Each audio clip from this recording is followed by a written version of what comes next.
Hai Ahmad da fi reportina kanne meeshaa haaree har'a jibru ka sentes ta duran storage tu hangami hafe hangami sene reportina kan dafi.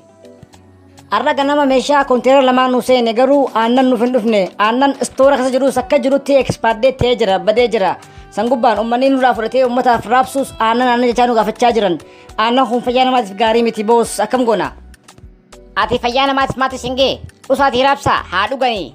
Haduanis nurra haqanna samani umanni hunti dumati namatu saati mo garu ogga anna khana gurte fiteti qashi kuma shantam tan dabalati si khana shillimata boss atimali obalenin qabdu warran qabdu marif kana garaja bata ana dunya khan ranun takkan qabu firriya malaka fi malaka qofa hogarra kadde malaka tu rakona basa humni khiyas malaka tanafu wanta kasudadu malaka yani bahawan da khesara malakni ni nama media kaddu funyani nabu haram ani warran qaba Ani arra rajal kabe falina khiyan hoji dise egan jal kabe guyal damishani mi min da khiya guyal damishani tis wana ramin fadu tian ti fadu nageti rabbi siya kacelchu jabdu kasi kaba yabu ilma khiya mali arra assalamu alaikum jattu fulli khetis sirrin jiru sangubban hoji rais yeron dufte maltate sidukube baba hoji falina khiyanin gadise dufi arra mali maltate abbo ega jal kabde gana jeta ka wayu gute mali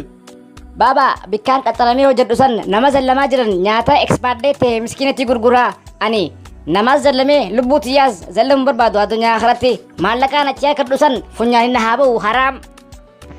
Hay ilma kiyya deemtee duba waan akkanaa kana maaliif mootummatti hin beeksisne waan akkanaa kana bar saaxiluu qabda daddafi saaxili. Dhugaa jettee baba anuu bar ni waswaasu jira ni saaxilamoon saaxilu jecha ati akkana jennaan ammaan dhaqee saaxila amma. Deem daddafi ilma kiyya namni lubbuu takka jiraachise akka lubbuu ilma namaa hunda jiraachiseeti deem daddafi dhaqqabi osoo nam takka hin miidhamne. Dubbadhu maal taatee dhufte?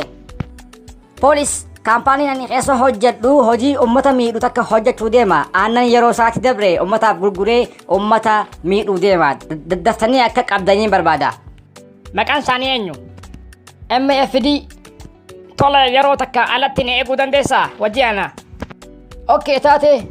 Hello boss. Hojjettoota kee keessaa tokko har'a dhufee nyaata yeroo itti dabre gurguru jira jeeti report godhe waan kararraa meessi dhufaa jirra. Oh my god tanaan dhufe tole amma meessa teessaa immoo walitti deebina. Koo ati maaliif soba namarra keessee maqaa nama balleessita? Honnoo stoori duwwaa kanami mi maaltu keessa jira? Wallahi poolis dhugaa kiyya akka jirutti guutuu ture kilaasiin kun aannanin amma eessee geessaniin beekuun wallahi. Maqaa namaa balleessuuf adabamuu qabda hoomun hundeem karaa waajjira poolisaa. Isin yeroo hojiirraa isin ari'an maqaa namaa balleessuu ni bartan silaayis. Na'amani dhugaa kiyya wallahi dhugaa kiyya. Us faraddu. Ammaan tana dhaggeeffadhu. Maqaa namaa balleessuu keetiif ji'a 4 yookaan immoo birrii 10,000 keessee baata yookaan hin baatu mana hidhaa keessa turta. Birrii 10,000 isaan fida waan takkan qabu ani. Annan galchu. Ollee gutaka niin bilbiladha. Hello yo abbaa kiyyaaf akkaan hidhamee jiru tiimi atilleen kootumee gutaka. Maal taate saahibii hay maaliif hidhamte? Dubbiin akkanaan siin ja'a. Biitii tun nama haqaatiif hin taatu yoo ati nama haqaa taate booddeente akka kiyyaa kana taatiin siin ja'a. Abshir tanaaf hin yaaddawiin maallaqa kafallee si baafna namicha saniifis haqasaa kannuuf ni jira. Eessa jira? Mana murtii gurraachaati jira achi sadaamna. Manni murtii gurraachaa kan quufee nama zallame hunda sirrii galcha. Ati hin dhageenye hoggaa ja'an rabbiin si dhaabiin mana murtii gurraachaa si dhaabuus sin salphisin. Manni murtii gurraachaa ulaa tokko qofa qaba. Ulaan sanis ulaa haqaa qofa. Abshir ja'i mana murtii gurraachaa dhaabna. Lukkuun asoo haatu ablee ifiin qaltu baaftee ja'an sababa kanaan hojii isaa kan kanaan duraa hunda saaxilamuuf ta'a abshir ja'i.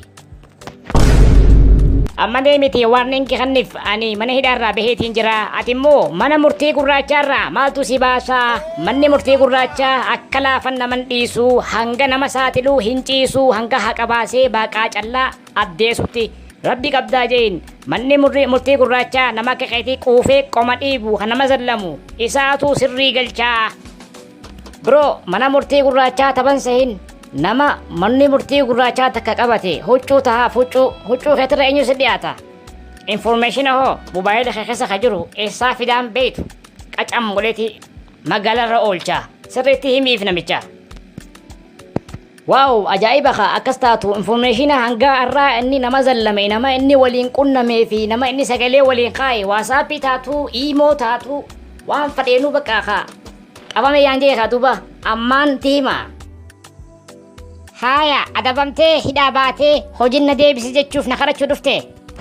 Abadan an sumaan hin kadhanne yani wanni hin dhufeef warni gisii kan dhufe hojii hojjechaa jirtu kana hidhaaf damoo hin dhaabdu yoo hin dhaabne walharkaan keenya mana murtii gurraachaa isaa sirreessi galchaa.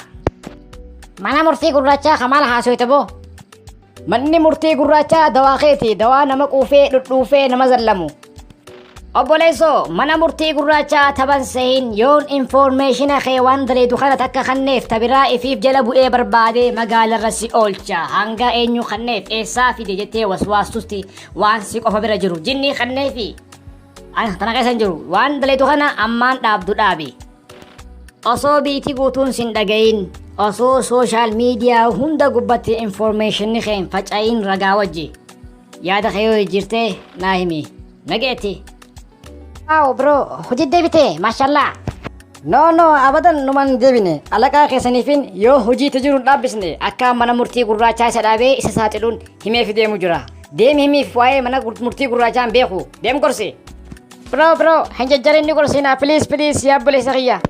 Yeroo akkana atis dalagaa isaa fokkattuu san keessaa harka keessaa qabda waan nyaattee jira daddafii deemii gorsi yookaan balaan isaaf dhufte sirraa isin haftuu beekadhu waliin jirtanii. Bro please jajjarin ammaan gorsa. Boss amma dubbiin jajjabaatte waan hojjechaa jirru kana dhaabuu qabna. Maal jechuu keeti? Gurbaan amma asirraa beemi ammaan arke. Mana murtii gurraachaa Hamzaa si Jaabir isin dhaabeetiin mataa shirshir isin godhaa jechaa jira. Boss mana murtii gurraachaa dhaabbachuurra yoon du'eerra naa jira numan beektu waasaappii fi iimoon waa meeqa dalagaa turre. Boss waan kana nurraa hafuu dhiisi ni qaanyoyna. Boss dubbiirraa taa'i. Ati waan ilaa arraa mobaayila keetiin hojjechaa turte iciitii hunda eessaa fidee baasaan beektu booda magaalarra si oolcha iciitii mobaayila keenyaan hojjetten qabdu. Mee wallaahi jee informationa nuti dhoysa goone hunda kan moobaayilaan dubbanne hunda ni baasa. Ni baasa akkatti baasuun beeku ani jinni kannaaf moo maaliin beeku an boos asumatti firraa haa dhaabbannu mucaan nuraa dhaabbisi. Boss bakka arrabooda nuugee firraa haa tobbanno an duraanuu bar keessi qiyya osoon feeneetiin waan akkana hojjechaa ture nuugee addunyaa akhiratti illee kasaaruun barbaannu. Boss nuugee firraa haa tobbanno yaabboleessa kiyya. Yoo diddeemmoo addunyaa irrattis mana murtii gurraachaatiin qaanyoyneeti akhiratti illee kasaarraa daddafnee mucaa kanaas firraa haa dhaabbisnu firraa haa tobbannu nuugee waan hangaaraa dareene. Dhugaa keeti yaani qaanyoon barbaadu ammas tobbachuu qabna dhugaa keeti amma xiqqoon dhagayame gurbaa san bakka firraa qabna haya. Na khararraa maqe moo kharaatu naa maqee jette jaannamittiin nuutuu kharaarraa maqee rabbiin waa araaramu.